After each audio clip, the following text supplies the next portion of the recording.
tanghali po sa ating lahat. Nandito po tayo ngayon sa ating pong session hall. At for today's session, marami-rami po tayong mga topics, but more specifically, today we approved the ordinance regulating duck grazing in avoidance for our avian flu. So yan po ay na-approve sa second reading at next week ay for third and final reading na.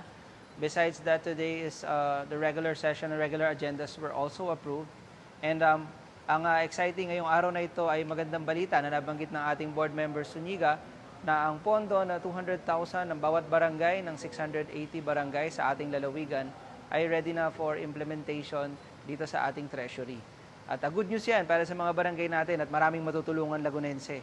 At marami po kaming caravan kahapon, nasa Magsaysay po kami at San Pedro City.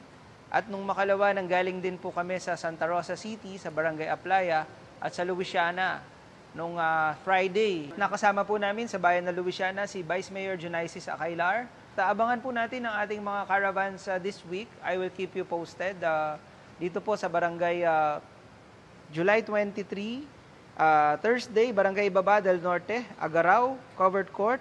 July 24, Friday, San Cristobal, Santo Cristo, San Pablo.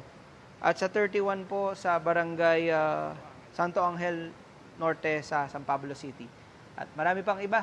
At kita-kita po tayo sa ating Serbisyo Caravan. At maraming salamat at magandang araw sa atin.